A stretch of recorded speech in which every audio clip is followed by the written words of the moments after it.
Hello ortho. चलो बात करते हैं आज लोग, आप लोग आर्थ्रोपोडा हैं, हम आर्थ्रोपोडा को यहाँ पे सपोर्ट कर रहे हैं, क्लास इंसेक्टा। चलिए तो आप सभी इंसेक्टा हैं और ध्यान बना के रखिएगा यहाँ पे फ्लावरिंग प्लांट किंगडम प्लांटी में। तो किंगडम प्लांटी में आज हम लोग डिस्कस कर रहे हैं sexual reproduction in flowering plant और इसका पार्ट 2। तो पार्ट 2 में आज हम लोग देखने वाले हैं स्ट्रक्चर ऑफ ओव्यूल के बारे में, और साथ ही साथ में हम लोग यहाँ पे चेक करेंगे कि जो मेगास्पोरोजेनेसिस है, माइक्रोस्पोरोजेनेसिस वाला पार्ट कंप्लीट हो गया था, तो मेगास्पोरोजेनेसिस वाला पार्ट में हम लोग डिस्कस कर रहे हैं कि कैसे ओव्यूल का फॉर्मेशन होता है। तो इस पूरे प्रोसेस को और मैकेनिज्म को हम लोग यहाँ पे समझेंगे।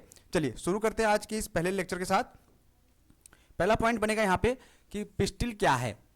फ्लावरिंग प्लांट में जो फीमेल रिप्रोडक्टिव पार्ट था उसको हम लोग क्या कहते हैं, पिस्टिल के नाम से जानते हैं, जिसके अंदर मेगास्पोरेंजियम या ओव्यूल का बनना है और साथ ही साथ में हमको एम्ब्रियोसाइकिक स्ट्रक्चर के बारे में पढ़ना है। तो गाइनीसियम जो कि एक फीमेल रिप्रोडक्टिव पार्ट है, साथ ही साथ में आपको पता है कि इसको किसे कहते हैं, गाइनीसियम को वर्ल ऑफ पिस्टिल। पिस्टिल के पूरे घेरे को हम लोग क्या बोलेंगे, हम लोग इसको बोलते हैं गाइनीसियम।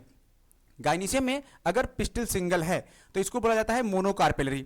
लेकिन मोनो का मतलब क्या होता है, एक, यानी एक कार्पेल, एक पिस्टिल में क्या होगा, लास्ट में एक कार्पेल पाया जाएगा, तो ये मोनोकार्पेलरी बोलेंगे। लेकिन अगर एक से ज्यादा पिस्टिल हो गया तब इसको क्या बोलेंगे बालक, तब इसको बोलेंगे मल्टी कार्पेलरी। तो ये टर्म इंपॉर्टेंट है आपके पास यहाँ पे नीट वाले सेगमेंट के लिए।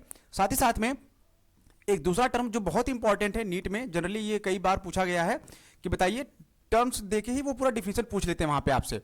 तो यहां पे है सिनकार्पस। सिनकार्पस क्या है, जब मोर देन वन पिस्टिल आपस में फ्यूज होगी तो उसको क्या बोलेंगे, सिन। सिन का मतलब होता है फ्यूज होना, सिन गैमी, सिन कार्पस, ऐसे बहुत सारे नाम आएंगे जहां पे SYN सिन लगा होगा, इसका मतलब यहां पे क्या है, फ्यूजन है या वो फ्यूज हो रहा है। तो सिन कार्पस का मतलब है, कार्पस का मतलब कार्पल, तो पिस्टिल जब फ्यूज होंगे तो उसको बोलेंगे सिन कार्पस। एपो का मतलब होता है फ्री और कार्पस का मतलब होता है कार्पल। तो जब कार्पल या पिस्टिल फ्री होंगे, फ्री फॉर्म में पाए जाएंगे, आपस में अटैच नहीं होंगे, तब इसको क्या बोलेंगे, तब इसको बोलेंगे बच्चा एपोकार्पस के नाम से जानेंगे। अब पिस्टिल की पार्ट की बात हो रही है, ये जो पिस्टिल बना हुआ है इसके स्ट्रक्चर में, तो कह रहे हैं किसी भी पिस्टिल में 3 पार्ट हो सकते हैं, स्टिग्मा, स्टाइल एंड ओवरी। बना के देख लेते हैं कि स्टिग्मा, स्टाइल, ओवरी है या नहीं है। अगर इस पार्ट को देखेंगे ऐसे एक पिस्टिल के स्ट्रक्चर में, तो हमने क्या पाया था यहाँ पे, ये इस वाले हिस्से को हमने नाम दिया था स्टिग्मा, जो कि लैंडिंग प्लेटफॉर्म का काम करता है पॉलन ग्रेन के लिए। दूसरा ये सिलेंडर वाला पार्ट जिसको हमने स्टाइल कहा हुआ था, बड़े स्टाइल के साथ नैरो ट्यूब लाइक स्ट्रक्चर होता है। और सबसे लास्ट में क्या आता है, लास्ट में आता है बेसल सोलन या बल्ज पार्ट, जिसको हम लोग क्या बोलेंगे, ओवरी के नाम से जानते हैं। ओवरी हमेशा पाई जाती है एक स्ट्रक्चर के ऊपर जिसको बोलते हैं थैलेमस। अब अगर इसके अंदर देखें तो आपको इसके अंदर क्या मिलेगा, इसके अंदर आपको मिलते हैं ओव्यूल, जिसके अंदर क्या बनते हैं, सीड। तो ये जो ग्रीन कलर में बना हुआ है ये क्या है, ये है आपका ओव्यूल। 3 फंक्शन इन्होंने बताया पिस्टिल का, और तीनों स्ट्रक्चर क्या है यहाँ पे सामने, स्टिग्मा, स्टाइल एंड ओवरी। वो रहा आपका स्टिग्मा जो कि लैंडिंग प्लेटफॉर्म का काम करेगा पॉलन ग्रेन के लिए। पॉलन ग्रेन आएगा यहाँ पे ऐसे ऐसे गिरेगा और जर्मिनेट करके क्या करेगा, बाद में एक ट्यूब बनाएगा, और ट्यूब क्या करती है, नीचे आके फिर यहाँ पे फ्यूज करता है। तो ये लैंडिंग प्लेटफॉर्म हो गया। देन स्टाइल है, स्टाइल के थ्रू गाइड मिलता है उसको पॉलन ट्यूब को अंदर जाने के लिए। और लास्ट में आता है ओवरी। ओवरी क्या है, बेसल, बल्ज या सोलन पार्ट, जिसको कि पिस्टिल का हिस्सा है, इसको क्या बोलेंगे, ओवरी बोलेंगे। बेसल का मतलब बेस पे नीचे लगा हुआ हिस्सा आपका किसका है, पिस्टिल का, ओवरी कहा जाएगा। तो चलिए इस पार्ट को लेकर आगे बढ़ रहे हैं हम लोग यहाँ पे कि ओवरी जो है किसके अंदर पाई जाती है। कहते हैं कि ओवरी जो है इनसाइड द ओवेरियन कैविटी, जिसको हम किस नाम से जानते हैं, लॉक्यूल के नाम से। लॉक्यूल इंपॉर्टेंट है कि उस पूरे जो ओवरी है, ओवरी कहाँ है, ओवरी किसी कैविटी में है, कोई पाउच लाइक स्ट्रक्चर बना हुआ है उसके अंदर है। उस पाउच लाइक स्ट्रक्चर को कैविटी क्या बोलते हैं, लॉक्यूल। अब इसके नाम पे यूनिलॉक्यूलर, बाइलॉक्यूलर, मल्टीलॉक्यूलर चैम्बर बनते हैं, जहां पे आप किसी भी फ्रूट को कट करिए, जैसे खीरा का एग्जांपल ले लीजिए। खीरे को अगर आप कट करिए तो उसके अंदर आपको कितने लॉक्यूल दिखाई देंगे, जैसे खीरे को आपने स्लाइस कट किया तो आप क्या पाएंगे, एक एंड ऐसे मिलेगा, दूसरा एंड यहां पे मिलेगा, तीसरा एंड ये मिलेगा। तो इसमें कितने चैम्बर बन गए, एक एंड यहाँ पे जहां पे सीड का अरेंजमेंट लगा हुआ है, दूसरा एंड ये वाला, तीसरा एंड ये वाला, 3 चैम्बर बने, इसलिए इसको क्या बोलेंगे, ट्राइलॉक्यूलर। ऐसे ही बहुत सारे प्लांट में आप पाएंगे या फ्रूट्स में पाएंगे कि लॉक्यूल बनते हैं जिसके अंदर ये सीड का अरेंजमेंट पाया जाएगा। तो placenta inside the ovarian cavity, कह रहे हैं कि ओवेरियन कैविटी यानी लॉक्यूल के अंदर ही आपको क्या मिलेगा, प्लेसेंटा भी देखने को मिलेगी। लास्ट पार्ट आया ओव्यूल का। ओव्यूल क्या है, कह रहे हैं कि ओव्यूल जो है ये arising from the placenta, also known as megasporangium. तो प्लेसेंटा से ही ओरिजिन हुआ है या अराइज हुआ है आपका ओव्यूल, जिसको कि हम लोग मेगास्पोरेंजियम के नाम से जानते हैं। मेगा का मतलब बड़ा, स्पोर यानी ये फीमेल रिप्रोडक्टिव पार्ट का हिस्सा होगा। मेगास्पोरेंजियम या ओव्यूल किसे कहते हैं और ये है क्या।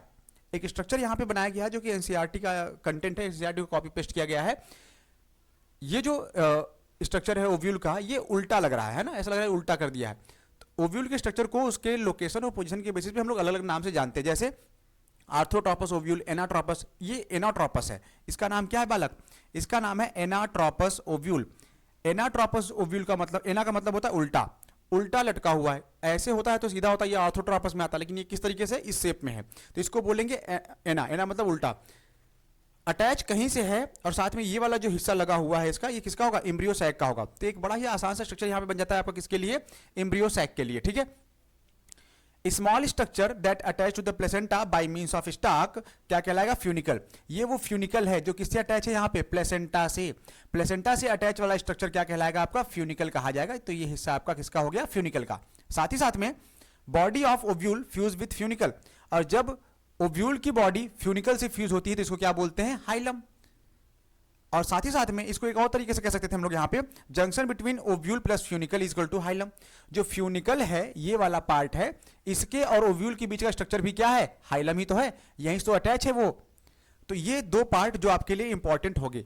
तीसरे वाले सेगमेंट में पढ़ रहे हैं हम लोग यहाँ पे, outer protective covering of the integument that is an opening called micropyle and opposite to the micropylar end chalazal end। कह रहे हैं कि उस ओव्यूल में दो एंड मिलेंगे आपको, एक मिलेगा माइक्रोपाइलर एंड, ये वाला एंड देखिए क्या कहलाएगा?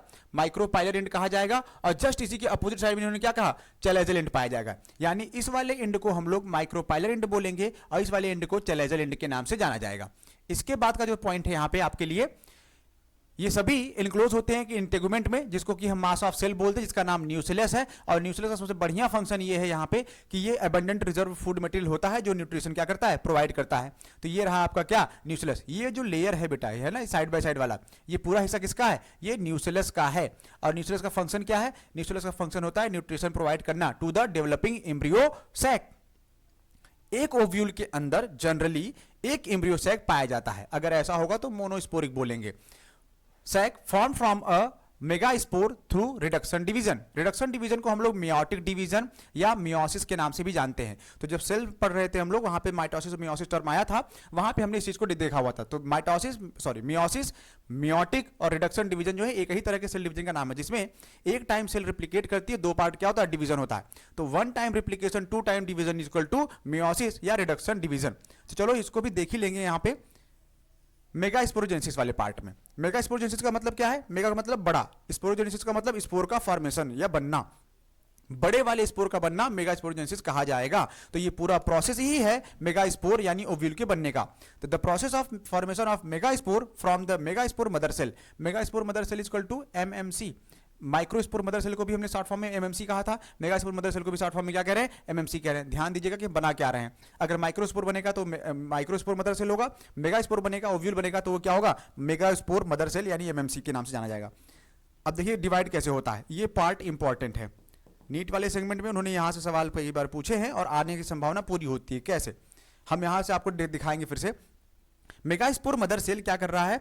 जिसके पास 2n स्ट्रक्चर है, ठीक है, डिप्लॉयड कंडीशन में पाई जाती है। डिप्लॉयड है 2n, मियोसिस करेगा, कितने सेल बनेंगी? 2 सेल बनेंगी। और आप जानते हैं मियोसिस के फर्स्ट में, मियोसिस 2 बार चलती है, meiosis first, meiosis second. Meiosis first में रिडक्शन डिवीजन होता है, क्रोमोसोम का नंबर हाफ होगा। तो डिप्लॉयड से क्या हो गया बच्चा? डिप्लॉयड से देखो हाफ हो गया, हैप्लॉयड नंबर में मेगास्पोर बन गए। अब ये अभी भी मियोसिस कंप्लीट नहीं हुआ, अब मियोसिस कंप्लीट करवाने की बारी है। तो मियोसिस फर्स्ट बोलेंगे इसको, दूसरी बार डिवीजन होगा क्या बोलेंगे? Meiosis second.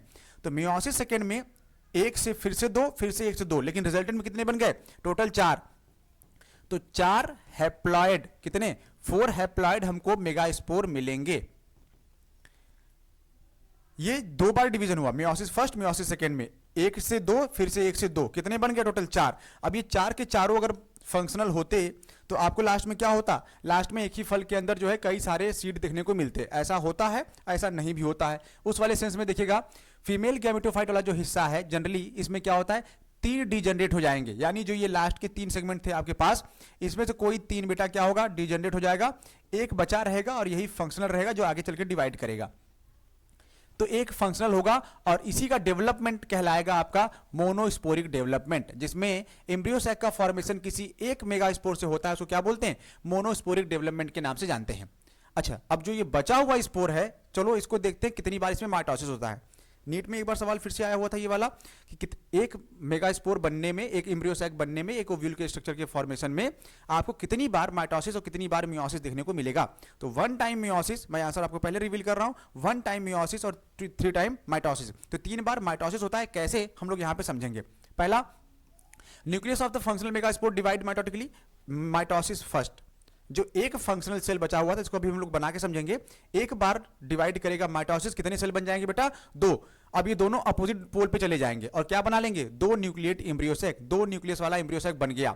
अब 2 न्यूक्लियस थे, उसके अंदर माइटोसिस सेकंड, दूसरी बार माइटोसिस हुआ, ये डिवाइड करेगा माइटोसिस, ये डिवाइड करेगा माइटोसिस, इससे 2 इससे 2, कितने हो गए, 4। तो इसको बोलेंगे 4 न्यूक्लिएट एम्ब्रियो सैक। 4 न्यूक्लिएट है, 4 है, 1 2 3 4। अभी फिर माइटोसिस, इसमें भी माइटोसिस, इसमें भी माइटोसिस, इसमें भी, इसमें भी, 1 से 2 बन रहा है। तो माइटोसिस थर्ड, तीसरे माइटोसिस में कितने बन गए, 8 न्यूक्लिएट एम्ब्रियो सैक का स्ट्रक्चर क्या हो गया, बनके तैयार हो गया, जिसमें से 3 आपकी मूव कर जाएंगी माइक्रोपाइलर एंड पे और ये बनाएंगी आपका एग apparatus, जिसमें 2 सिनर्जी वाली सेल पाई जाएंगी और एक क्या मिलेगा, एक एग सेल मिलेगा। सिनर्जिड क्या है, सिनर्जिड वो सहायक कोशिकाएं, सहेली सखी कोशिकाएं कहते हैं, कंपेनियन सेल के नाम से जानी जाती हैं।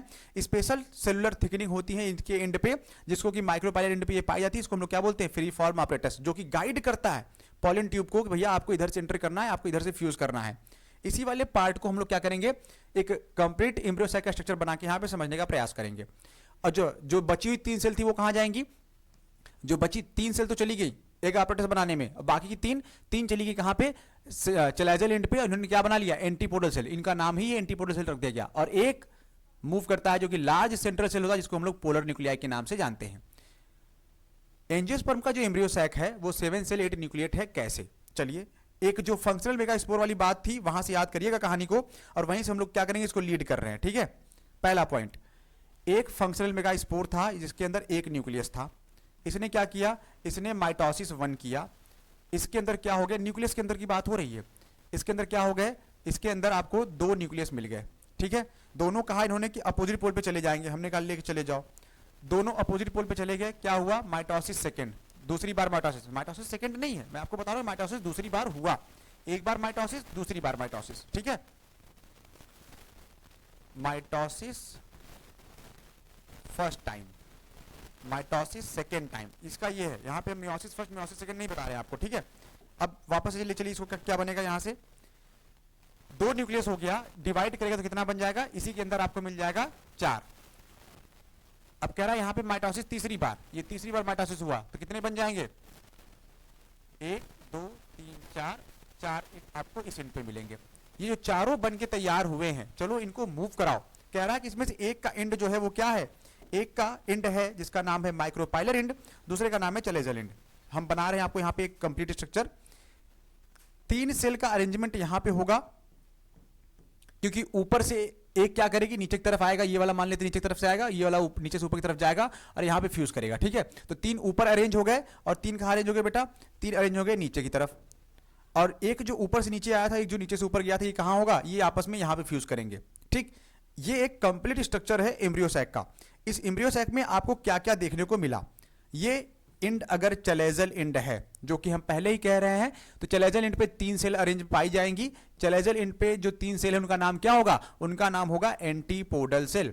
तो ये जो 3 सेल है इनका नाम क्या है, इनका नाम है एंटीपोडल सेल। और ये वाला क्या है, यहां पे आपको फिलीफॉर्म apparatus भी देखने को मिलेगा। ये बनाता है आपका एग apparatus। इन्होंने यही तो कहा कि ये क्या बनाएगा, ये बनाएगा एग apparatus। एग apparatus में क्या होता है, 2 सेल हैं जिनका नाम है सिनर्जिड, जिनका फंक्शन है न्यूट्रिशन प्रोवाइड करना, और एक का काम क्या है, एग सेल बन के फ्यूज होना, जो कि सिनगैमी को लीड करेगा। और जो नीचे से ऊपर की तरफ आए थे ये क्या बन गए, इनका नाम हो गया पोलर न्यूक्लियाई। तो पोलर न्यूक्लियाई में आप जरा देखिएगा टोटल सेल कितनी है और न्यूक्लियस कितने हैं। सेल की बात करें अगर तो 1 सेल 2 सेल 3 और ये कि ये 4 सेल 5 6 7 ही सेल हैं, लेकिन न्यूक्लियस कितने हैं, 1 2 3 4 5 6 7 8 7 cell and 8 nucleate structure embryo sac का किसमें मिला आपको, टिपिकल एंजियोस्पर्म में। तो यही के इसी के साथ ये टॉपिक क्या होगा आपका खत्म होगा। तो आपने देखा कितनी बार माइटोसिस कितनी बार मियोसिस वाला मैकेनिज्म हमने यहाँ पे परफॉर्म करवाया। अब जो नेक्स्ट बेहतरीन टॉपिक बचा हुआ है एनसीईआरटी का इस चैप्टर के अकॉर्डिंग, वो है पॉलिनेशन और सीड का डिस्पर्जल कैसे होता है, कितने मेथड से हैं, हम लोग इस टर्म को लेकर आपके सामने प्रेजेंट रहेंगे नेक्स्ट लेक्चर में। जब तक हम आपके साथ मिलने वाले हैं, तो चलिए तब तक इस टॉपिक को रिवाइज करिएगा। जो भी डाउट्स होगा आप पूछ सकते हैं, कमेंट कर सकते हैं। हम आपको मिलेंगे नेक्स्ट लेक्चर में पॉलिनेशन के साथ। तब तक स्टडी के लिए में बने रहने के लिए थैंक यू।